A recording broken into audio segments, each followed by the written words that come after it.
ASP भी यहाँ पर तैनात थे और इसके बाद आप एसपी बन के आपकी तैनाती यहाँ हुई, तो क्या फील कर रहे हैं आप सियालकोट को किस तरह समझते हैं? और ये जिम्मेदारी ज़रा ज़्यादा हो गई है तो इंशाल्लाह उसको पूरा करेंगे। सियालकोट के एग्जाम 4 महीने पहले मैंने गुजारे थे, तो मुझे एक थोड़ा सा एक अंदाज़ा और नो हाउ एक एक्सपीरियंस है यहाँ का, लोग कैसे हैं, इलाका कैसा है, चीज़ें वगैरह कैसी है।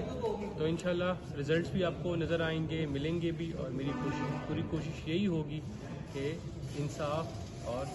इंसाफ सबको और गरीब और जो मजलूम हमारे तबका है उनको फराहम किया जाए। तो इंशाल्लाह ये एसपी इन्वेस्टिगेशन एक ज़िम्मेदारी वाली पोस्ट है, बड़ी पोस्ट भी, इंपॉर्टेंट पोस्ट भी है, तो उस पर बैठ के मैं काफ़ी इंसाफ जो है लोगों को प्रोवाइड कर सकता हूँ।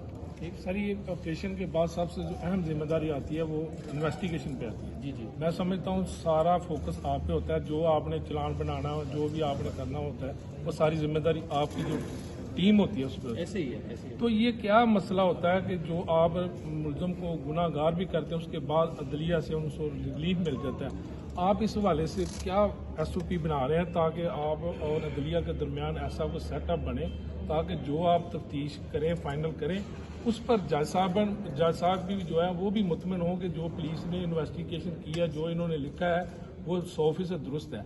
ये पुलिस और अदलिया के दरमियान ये जो गैप है ये क्यों नहीं कम हो रहा? जी, जाहिर बात है, दोनों इदारे हैं, एक अपने निज़ाम से चलते हैं। पुलिस का तो काम इन्वेस्टिगेशन करना, एविडेंस कलेक्ट करके उसको चालान कर देते हैं, हम तो गुनहगार लिख देते हैं।